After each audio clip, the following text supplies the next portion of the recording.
Ang alamat ni Pansay, ang aswang ng Kapis. Sa isang maliit na bayan sa Kapis, payapa at masaya ang pamumuhay ni Pansay kasama ang kanyang pamilya. Araw-araw, naririnig ang kanyang maliliwanag na tawa habang naglalaba sa ilog. Ang malamig na tubig na nagsisilbing salamin sa kanyang kagandahan. Ngunit isang araw, nagising ang bayan sa isang malagim na katotohanan. Dumating ang mga sundalong hapon, ang kanilang mga mata ay puno ng puot at ang kanilang mga kamay ay may hawak na mga sandata. Walang awa nilang pinatay ang mga tao sa bayan, kasama na ang pamilya ni Pansay. Sa gitna ng kaguluhan, nagtago si Pansay sa takot.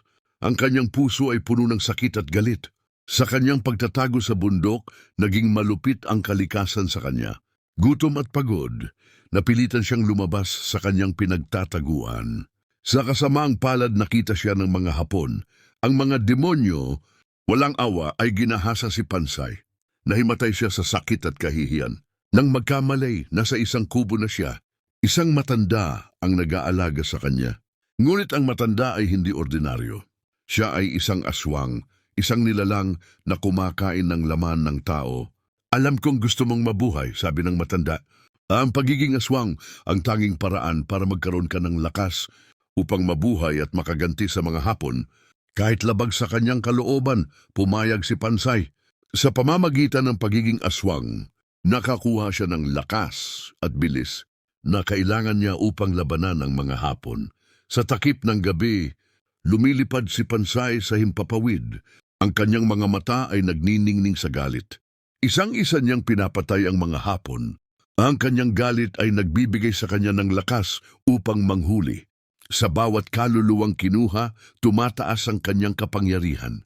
Sa kalaunan, siya ang naging takot ng mga Hapon, ang bayaning nagligtas sa kanyang bayan. Isang gabi, habang ang buwan ay nagliliwanag sa ibabaw ng bayan, narinig ni Pansay ang tunog ng mga yapak ng mga Hapon. Mula sa kanyang pinagtataguan, nakita niya ang isang batayon ng mga sundalo na naglalakad patungo sa isang malapit na baryo. Hindi na siya nagdalawang isip. Dumaloy ang dugo ng aswang sa kanyang katawan. Ang galit at ang sakit ay nagbigay sa kanya ng lakas. Lumipad siya sa hangin, ang kanyang mga kuko ay nagniningning sa dilim. Sa gitna ng mga sundalo, nagsimula ang pagpatay. Ang mga kuko ni Pansay ay tumatama sa mga liig, sa mga dibdib, sa mga tiyan ng mga Hapon. Nagsimula ang sigawan at ang kaguluhan. Ang mga Hapon ay nagtatakbuhan, hindi alam kung saan nagmumula ang mga pag-atake. Sa gitna ng kaguluhan, isang opisyal ng Hapon ang nakita si Pansay. Nagalit siya at nagutos sa kanyang mga tauhan na hanapin at patayin ang aswang. Ngunit ang galit ni Pansay ay mas malakas. Isang-isa niyang pinapatay ang mga Hapon. Ang kanyang mga kuko ay walang habag na tumatama sa kanilang mga katawan. Hanggang sa maubos ang mga sundalo sa baryo, ang lupa ay natatakpan ng mga bangkay. Ang mga opisyal ng Hapon ay natakot. Hindi nila maunawaan kung paano nila napagtagumpayan ng aswang. Sa dilim ng gabi, lumipad si Pansay pabalik sa kanyang pinagtataguan. Ang kanyang puso ay puno ng galit, ngunit may halong kaluwagan. Sa wakas nakaganti na siya sa mga Hapon. Ang balita ng pagpatay sa mga sundalo ay mabilis na kumalat. Diyon sa top shirtus lawantos na nagalit sa nangyari ay nagpadala ng libu-libong sundalo upang hanapin si Pansay. Ang kanilang layunin patayin ang aswang na naglakas loob na hamunin ang kanilang kapangyarihan. Naging malupit ang buhay ni Pansay at ng matandang tumulong sa kanya. Kailangan nilang magpalipat-lipat ng tirahan. Nagtatago sa mga kuweba, kagubatan at mga liblib na lugar. Ang pagkain ay naging bihira. Ang tubig ay mahirap hanapin. Ang matanda na may kaalaman sa mga kagubatan ang nagsisilbing gabay ni Pansay. Alam niya kung saan makakakuha ng pagkain at kung paano may iwasan ng mga sundalo. Ngunit ang panganib ay laging naroon. Sa bawat paglipat nila, tumataas ang pagod ni Pansay. Ang pagiging aswang ay nagbibigay sa kanya ng lakas. Ngunit nagdudulot din ito ng sakit at paghihirap. Ang mga kuko niya ay nagsisimulang magdugo. At ang kanyang mga mata ay nagiging mapula. Ngunit hindi siya sumuko. Ang paghihiganti ay nasa kanyang puso. Ang mga alaala ng mga pinatay na mga tao sa kanyang bayan ay nagbibigay sa kanya ng lakas upang magpatuloy. Ang paghahanap ng mga sundalo ay nagdulot ng takot sa mga tao sa paligid. Maraming mga tao ang tumakas sa kanilang mga tahanan, natatakot na mahuli ng mga Hapon. Ang ilang mga tao na natatakot na masangkot ay nagsimulang magduda kay Pansay. Sa gitna ng kaguluhan, ang matanda ang nagbibigay ng suporta kay Pansay. Sinabi niya sa kanya na huwag susuko, na magkakaroon ng araw na makakaganti siya sa mga Hapon. Ang paghahanap ay nagpatuloy at ang buhay ni Pansay ay naging isang malagim na paglalakbay, isang patuloy na pagtakas sa kamatayan.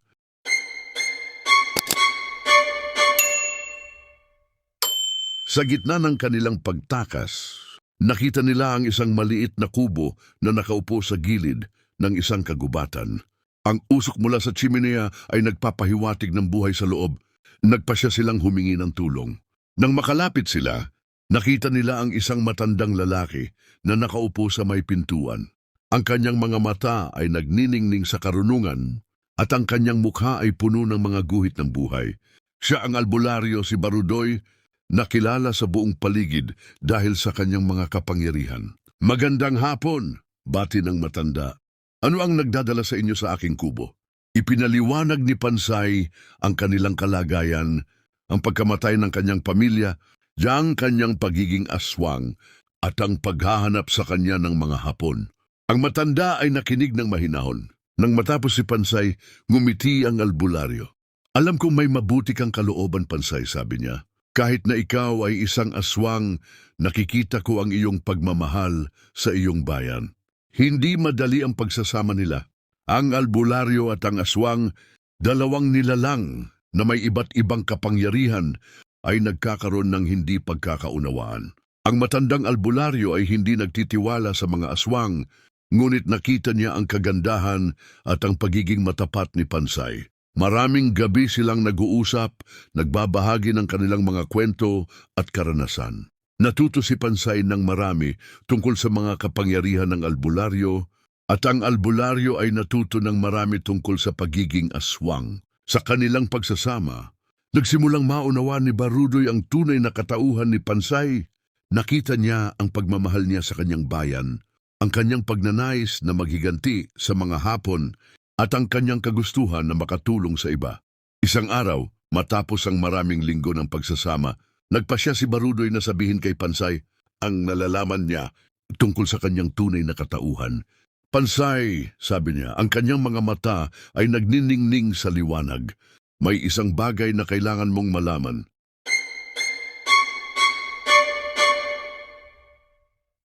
Pansay, sabi ni Barudoy, ang kanyang boses ay kalmado ngunit puno ng autoridad. Dati akong manunugis ng mga aswang. Isang malamig na hangin ang dumaan sa kubo, tila nagdadala ng takot sa bawat sulok. Napaatras si Pansay, ang kanyang mga mata ay puno ng takot. Ano? Bakit mo sinasabi iyan? Halos pabulong niyang tanong. Tumawa si Barudoy, ang kanyang mga mata ay kumikislap na parang mga bituin sa gabi. Huwag kang mag-alala, Pansay. Hindi ko ikaw papatayin. Alam kong hindi ka tulad ng ibang mga aswang. Hindi ka nagnanasa ng dugo ng mga tao. Sa katunayan, ang mga tao sa paligid ay nagsasabi na ikaw ang nagligtas sa kanila mula sa mga mapang-aping sundalong Hapon. Napabuntong hininga si Pansay, ang takot sa kanyang puso ay nagsimulang maglaho. Paano mo nalaman? Maraming tao ang nakakakita sa iyong gawa, sagot ni Barudoy. Hindi lang ang mga sundalo ang nakikita ang iyong mga gawa. Ang mga tuto sa paligid ay nagsasabi ng iyong mga kwento. Ang mga kwento ng isang aswang na nagtatanggol sa kanyang bayan. Ang puso ni Pansay ay nag-init. Sa kauna-unahang pagkakataon, mula nang mamatay ang kanyang pamilya, naramdaman niyang tanggap siya. Pero bakit? Tanong ni Pansay, bakit mo ako tinutulungan kung ikaw ay isang manunugis ng mga aswang?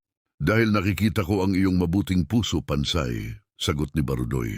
Hindi lahat ng aswang ay masama. May mga aswang na nagtatanggol sa kanilang bayan at ikaw ay isa sa kanila. Napaisip si Pansay. Hindi niya kailanman naisip na may ibang mga aswang na tulad niya. Sa kanyang pag-iisip, ang mga aswang ay puro mga nilalang na nagnanasa ng dugo at karahasan. Ngunit ang mga sinabi ni Barudoy ay nagbigay sa kanya ng bagong pananaw. Kaya ano ang gagawin natin ngayon? Tanong ni Pansay. Ang paghahanap sa mga hapon ay hindi pa tapos, sagot ni Barudoy. At ako ay handang tulungan ka. Magkasama nating ipagtanggol ang ating bayan. Sa mga salitang yon, isang bagong pag-asa ang umusbong sa puso ni Pansay. Ang albularyo at ang aswang, dalawang nilalang na may iba't ibang kapangyarihan, ay nagsama upang labanan ang kadiliman. Ang kanilang pakikipagsapalaran ay hindi pa tapos at ang kanilang laban ay patuloy na magiging mahirap.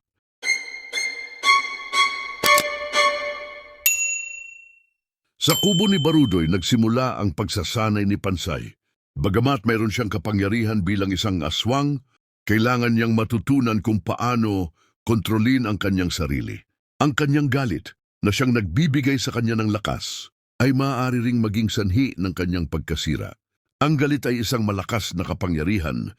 Bansay, sabi ni Barudoy, ang kanyang boses ay puno ng karunungan, ngunit maaari rin itong maging isang malaking panganib. Itinuro ni Barudoy kay Pansay ang iba't ibang mga disiplina upang matuto siyang mag-focus at mag-control ng kanyang mga emosyon. Tinuruan niya si Pansay na magnilay-nilay upang mahanap ang kapayapaan sa gitna ng kanyang galit. Tinuruan niya rin si Pansay ng mga sinaunang ritual na tumutulong sa pagkontrol sa kanyang pagbabagong anyo bilang isang aswang. Hindi madali ang pagsasanay. Ang galit ni Pansay ay isang malakas na puwersa at madalas siyang nahihirapan sa pagkontrol nito.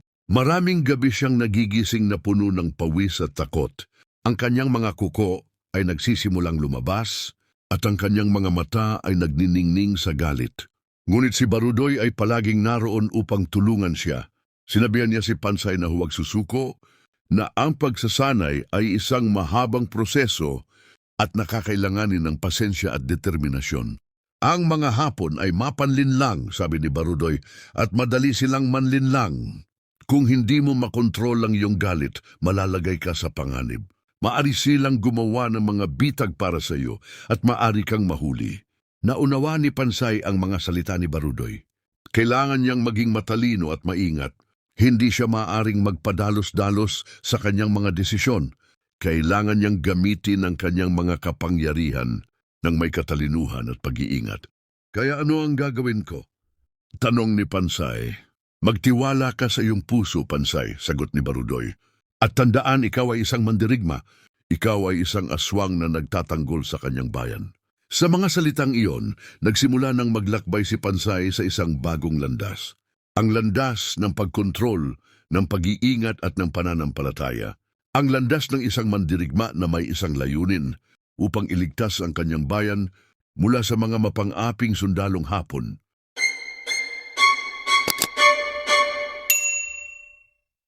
Ang araw ay nagsisimula ng lumubog, nagpapahiwatig ng pagdating ng gabi. Hindi pa rin bumabalik ang matanda. Nagsimula ng mag-alala si Pansay. Kilala niya ang matanda. Hindi ito magtatagal sa paghahanap ng pagkain. Pumunta siya sa kubo ni Barudoy. Alam mo ba kung saan pumunta ang matanda? Tanong niya. Hindi ko alam, sagot ni Barudoy. Ang kanyang mga mata ay nag-aalala. Pero nararamdaman ko na may masamang nangyari. Pakiramdam ni Pansay ay may kakaiba. Isang malamig na takot ang dumaan sa kanyang katawan. Hindi siya nagdalawang isip. Lumabas siya ng kubo at nagsimulang maglakad sa kagubatan. Sa dilim ng kagubatan, narinig niya ang mga tunog ng mga sundalong Hapon. Napahinto siya. Isang masamang kutob ang dumaan sa kanyang isip. Nang makita niya ang puno na nakikita mula sa kubo, napatigil siya sa paglalakad. Nakasabit sa puno ang ulo ng matanda. Ang kanyang mga mata ay nakatingin sa kanya na parang nagmamakaawa. Ang kanyang katawan ay pinagpeperaso at halos hindi na makilala. Isang malakas na dagundong ang umalingaw-ngaw sa kanyang mga tainga. Ang galit ay nagsimulang kumulo sa kanyang katawan. Ang kanyang mga kuko ay nagsimulang lumabas at ang kanyang mga mata ay nagniningning sa dilim. Magbabayad kayo! Sigaw ni Pansay, ang kanyang boses ay puno ng galit. Magbabayad kayo sa ginawa ninyo sa aking kaibigan. Tumakbo siya sa mga sundalo, ang kanyang mga mata ay nag-aapoy.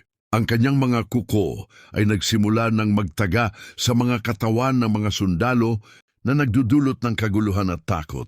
Ang mga sundalo ay nagtatakbuhan, hindi alam kung saan nagmumula ang pag-atake. Pero si Pansay ay hindi tumigil. Ang kanyang galit ay mas malakas kaysa sa takot ng mga sundalo. Sa gitna ng kaguluhan, nakita niya ang mga opisyal na nag-utos sa pagpatay sa matanda. Sinugod niya ang mga ito. Ang kanyang mga kuko ay nagsisimula ng tumama sa kanilang mga katawan. Magbabayad kayo! Sigaw niya, ang kanyang mga mata ay puno ng paghihiganti. Magbabayad kayo sa ginawa ninyo sa aking kaibigan. Yung mga na opisyal ay hindi nakapalag. Ang galit ni Pansay ay mas malakas kaysa sa kanilang mga armas. Sa sandaling iyon, napagtanto ni Pansay na ang kanyang pagiging aswang ay hindi lamang para sa paghihiganti. Ito rin ay para sa proteksyon, para sa katarungan. At siya ay magpapatuloy sa paglaban hanggang sa mawala ang lahat ng mga sundalong hapon sa kanyang bayan.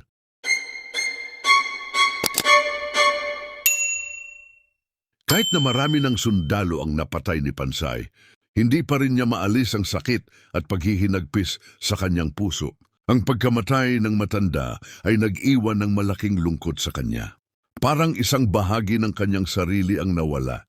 Kailangan kong maghiganti, ibulong niya sa sarili habang nakatingin sa mga bituin sa langit. Biglang sumulpot si Barudoy sa kanyang tabi. Naramdaman niya ang pag-aalala ni Pansay at ang kanyang pagnanais na maghiganti. Pansay, anak, sabi ni Barudoy, naiintindihan ko ang iyong galit. Ngunit kailangan mong mag-ingat. Nagyuting na hapon si Marme, Silvio ay pwedeng sandata. Hindi ka makakapanalo sa kanila kung ikaw ay mag-iisang lumaban. Napabuntong hininga si Pansay. Alam niya na tama si Barudoy, ngunit mahirap pigilin ang kanyang pagnanais na maghiganti. Ano ang gagawin ko? Tanong ni Pansay. Kailangan mong maghanda, sagot ni Barudoy. Kailangan mong sanayin ang iyong mga kakayahan at kailangan mong magplano ng maingat. Hindi ka maaaring padalos-dalos. Sumang-ayon si Pansay. Napagtanto niya na tama si Barudoy. Kailangan niyang maghanda ng mabuti kung gusto niyang magtagumpay sa kanyang paghihigante. Ano ang gusto mong gawin? Tanong ni Barudoy. Gusto kong salakayin ang kampo ng mga Hapon, sagot ni Pansay. Gusto kong patayin ang lahat ng mga sundalo na nagpatay sa aking pamilya at sa aking kaibigan. Hindi iyon madali, sabi ni Barudoy. Kailangan mong mag-isip ng isang plano. Kailangan mong malaman kung paano makakapasok sa kampo ng hindi napapansin. Kailangan mo ring malaman kung paano makakalaban ng matagumpay. Sumang-ayon si Pansay na pagtanto niya na tama si Barudoy. Kailangan niyang maghanda ng mabuti. Bumalik tayo sa kubo, sabi ni Barudoy. Kailangan mo ng pahinga. Bumalik sila sa kubo at inilibing ang mga labi ng matanda ng maayos. Si Pansay ay nagpahinga at nag-isip ng kanyang mga susunod na hakbang. Alam niya na ang kanyang paghihiganti ay hindi madali, ngunit siya ay determinado na makamit ito.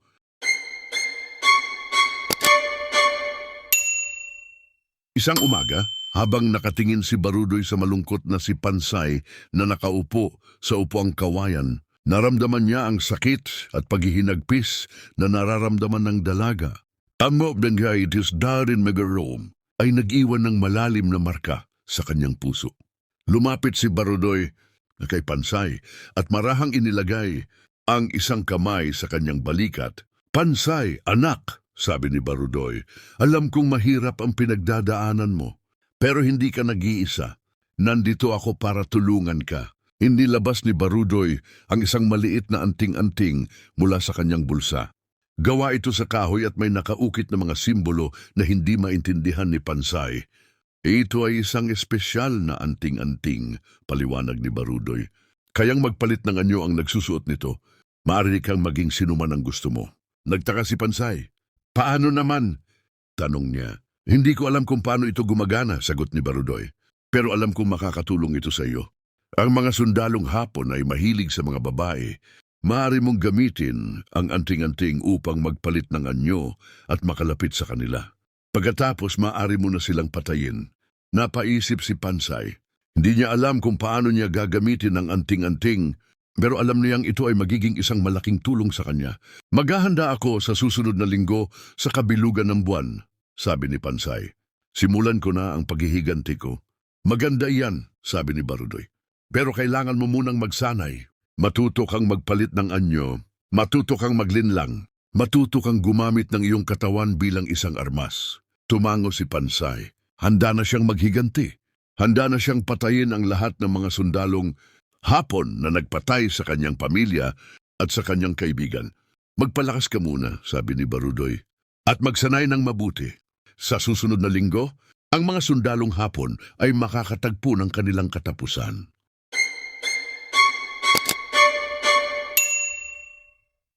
Dumating ang gabi ng kabilugan ng buwan. Ang langit ay puno ng mga bituin at ang buwan ay nagliliwanag ng husto. Inilabas ni Pansay ang anting-anting na ibinigay ni Barudoy. Marahang hinawakan niya ito at nagnilay-nilay. Gusto kong maging maganda, bulong niya. Gusto kong maging isang babaeng bayaran. Sa isang kisap mata nagbago ang anyo ni Pansay. Ang kanyang balat ay naging maputi at makinis. Ang kanyang buhok ay naging mahaba at itim. Ang kanyang mga mata ay nagniningning sa kagandahan. At ang kanyang katawan ay naging mapangakit at malambing. Pumunta si Pansay sa kampo ng mga sundalo. Naglakad siya ng may kumpiyansa. Ang kanyang mga mata ay nakatingin ng may pang-akit sa bawat sundalo na nakasalubong niya. Ako ay isang babaeng bayaran, sabi niya sa mga sundalo. Padala ako ng mga nakakataas na opisyal para aliwin kayo bilang regalo sa inyong tagumpay. Ang mga sundalo ay nagulat at natuwa. Hindi pa sila nakakakita ng isang babaeng kasing ganda ni Pansay. Ang ganda mo naman, sabi ng isang sundalo. Sigurado akong masisiyahan ka sa akin, sagot ni Pansay. Ang kanyang mga mata ay nakatingin sa sundalo ng may pang-akit. Sa gabi nagsimula ang trabaho ni Pansay. Ibinigay niya ang kanyang sarili sa bawat sundalo na gumagamit sa kanya. Pero sa tuwing may isang sundalo na gumagamit sa kanya, pinapatay niya ito sa kwarto. Maingat niyang ginagawa ito nang hindi napapansin ng iba. Ang bawat sundalo na gumagamit sa kanya ay nagiging isa sa mga biktima niya. Ang bawat isa ay nagiging isang taong nawala ng walang bakas. Si Pansay ay isang aswang na nagtatago sa anyo ng isang magandang babae. Isang babaeng bayaran na pumapatay sa kanyang mga kliyente. Patuloy siyang nag-iingat. Alam niyang hindi niya kayang hayaang mabuko ang kanyang tunay na katauhan. Kailangan niyang mag-iingat upang hindi siya mahuli.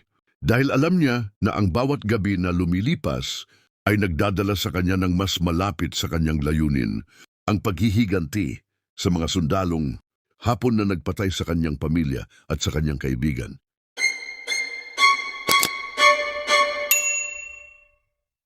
Bagamat hindi niya maintindihan ang mga sinasabi ng mga sundalong Hapon, si Pansay ay nagpapanggap na nakakaintindi. Tumango siya, ngumiti at sumusunod sa lahat ng kanilang gusto.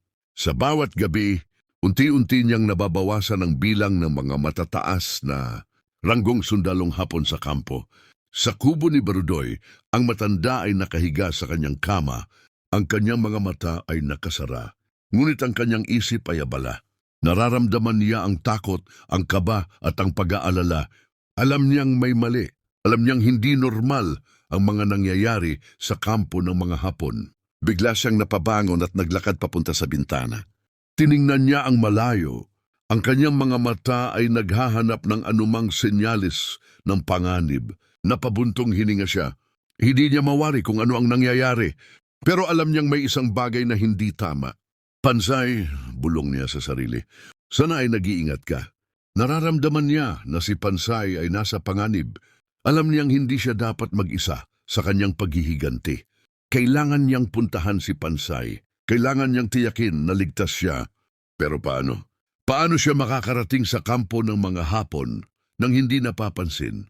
Naisip niya ang kanyang mga kapangyarihan bilang isang albularyo. Maaaring magamit niya ang kanyang mga kapangyarihan upang makatulong kay Pansay. Kailangan kong kumilos, bulong niya. Kailangan kong tulungan si Pansay.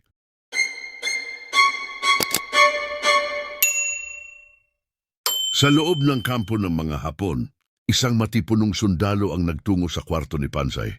Naakit siya sa kagandahan ng dalaga at nagnanais na magkaroon ng one-night stand sa kanya. Pinaghandaan ni Pansay ang pagkakataong ito. Naghihintay na magkaroon ng isa pang biktima. Ngunit ang sundalong ito ay hindi tulad ng iba. Napansin niya ang pagkawala ng kanyang mga kasamahan na opisyal. Nagsimula siyang magduda kay Pansay. Bakit wala ang mga iba? Tanong niya. Hindi ko alam, sagot ni Pansay. Nagpapanggap na naguguluhan. Siguro ay may mahalagang pinuntahan. Nang simulan na nilang gawin ang kanilang makamundong pagnanasa, naghanda na si Pansay upang salakay ng sundalo. Pero bago pa man niya mahawakan ng sundalo, bigla siyang nagsambit ng isang salita at nagsamboy ng asin sa kanyang mukha. Aswang! Sigaw ng sundalo. Napasigaw si Pansay sa sakit ng asin. Nagsimula siyang mag-transform pabalik sa kanyang tunay na anyo. Ngunit masyadong mabilis ang sundalo. Ikinulong niya si Pansay at nagtutok ng isang punyal na panguntra sa aswang. Alam kong aswang ka, sabi ng sundalo. Alam ko ang iyong kahinaan. Napagtanto ni Pansay na nagkamali siya. Hindi niya dapat hinayaang makita ng sundalo ang kanyang tunay na anyo. Paano mo nalaman? Tanong ni Pansay nagpupumiglas. Matagal na akong naghahanap sa iyo, sagot ng sundalo. Alam ko ang iyong mga gawa. Alam kong ikaw ang pumatay sa aking mga kasamahan. Nanghihina, wala nang nagawa si Pansay kundi magmakaawa. Pakiusap, sabi niya. Huwag mo akong patayin. Ngunit ang sundalo ay hindi nakinig. Tinipon niya ang kanyang mga tauhan at ikinulong si Pansay sa isang kulungan. Sa sandaling yun napagtanto ni Pansay na natalo siya. Hindi niya nagawang makuha ang kanyang paghihiganti. Ang kanyang plano ay nabigo. Ang kanyang puso ay puno ng galit, ng sakit at ng panghihinayang.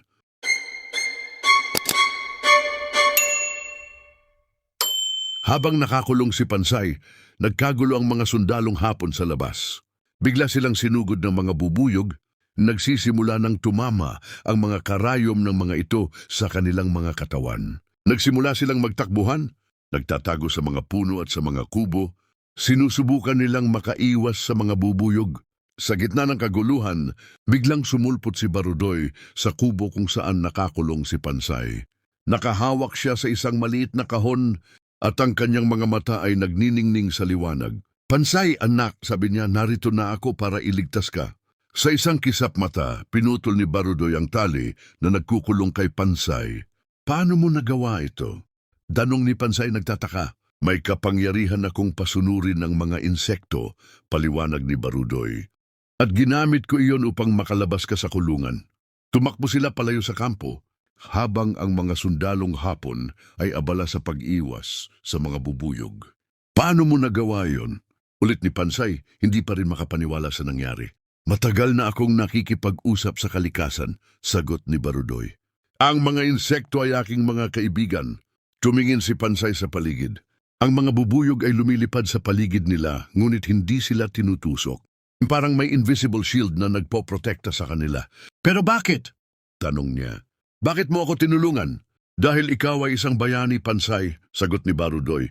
Ikaw ang nagligtas sa ating bayan mula sa mga Hapon at hindi kita hahayaang mag-isa sa iyong pakikipaglaban. Naramdaman ni Pansay ang init ng pag-asa sa kanyang puso. Alam niyang hindi siya nag-iisa sa kanyang pakikipaglaban. Meron siyang mga kaalyado, ang mga katulad ni Barudoy, na handang tulungan siya. Sa sandaling iyon, nagpasya siyang magpatuloy sa kanyang paghihiganti. Hindi siya susuko. Ipagpapatuloy niya ang pakikipaglaban hanggang sa lahat ng mga sundalong hapon ay mawala sa kanyang bayan.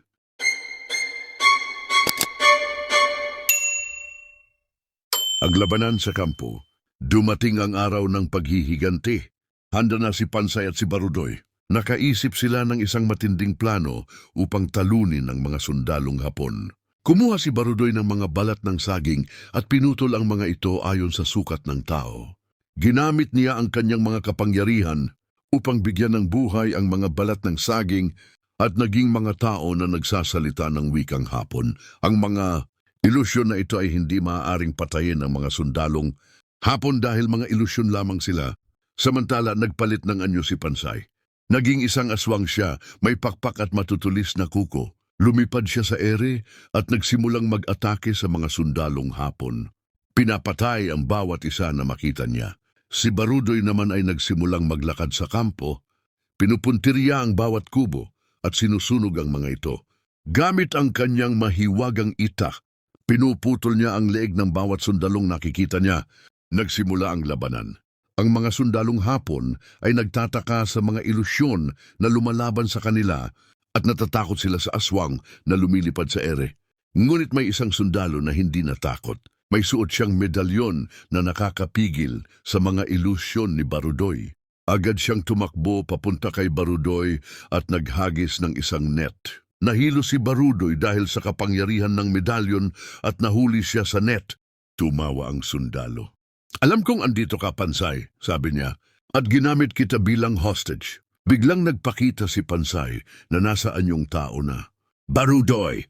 Sigaw niya nag-aalala. Akma ng salakayin ni Pansay ang sundalo, ngunit huli na ang lahat. Naorasyonan na siya ng sundalo gamit ang isang pamako. Ang pamako ay isang uri ng orasyon na nagpapaparalisa sa sinumang matamaan nito.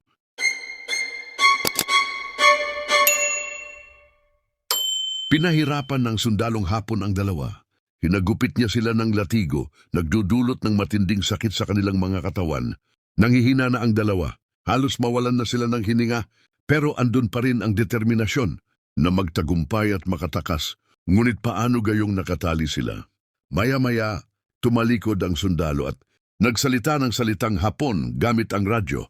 Bilang komunikasyon, batid nila na tumawag ito ng backup. Makikita sa mga mata ng dalawa ang kawalan ng pag-asa. Walang ano-ano, biglang natumba ang sundalo at may tusok na ang ulo ng isang palasok. Nakakasiguro sila na patay na ito. Laking pagtataka nila kung sino ang nagpana sa nasabing sundalo. Ruben, ikaw nga ang banggit ni Barudoy. Si Ruben ay kilala sa lugar sa Capiz na veterano at makapangyarihang albularyo. Ang kanyang mga kakayahan ay kilala sa paggamit ng mga anting-anting at mga kapangyarihan ng kalikasan. Akala ko ba'y patay na siya? Tanong ni Pansay. Hindi anak, sagot ni Barudoy. Si Ruben ay hindi basta-basta namamatay. Lumapit si Ruben sa kanilang kinalalagyan at agad na pinutol ang mga tali na nagkukulong sa kanila. Hindi kayo dapat nag-iisa sa pakikipaglaban sa mga Hapon, sabi ni Ruben. Salamat, Ruben, sambit ni Pansay. Akala ko ay wala ng pag-asa. Hindi pa tayo tapos, Pansay, sabi ni Barudoy. May mga sundalo pang natitira sa kampo. Hindi na sila makakapalag sa atin. Sagot ni Ruben. Samahan ninyo ako at tulungan nating tuluyang alisin ang mga Hapon sa ating bayan. Sa gitna ng kaguluhan at pag-asa, nagsama ang tatlong mandirigma, ang aswang, ang albularyo at ang veterano upang ipagpatuloy ang kanilang pakikipaglaban. Ang kanilang layunin ay isa lang, tuluyang palayain ang kanilang bayan mula sa kamay ng mga Hapon.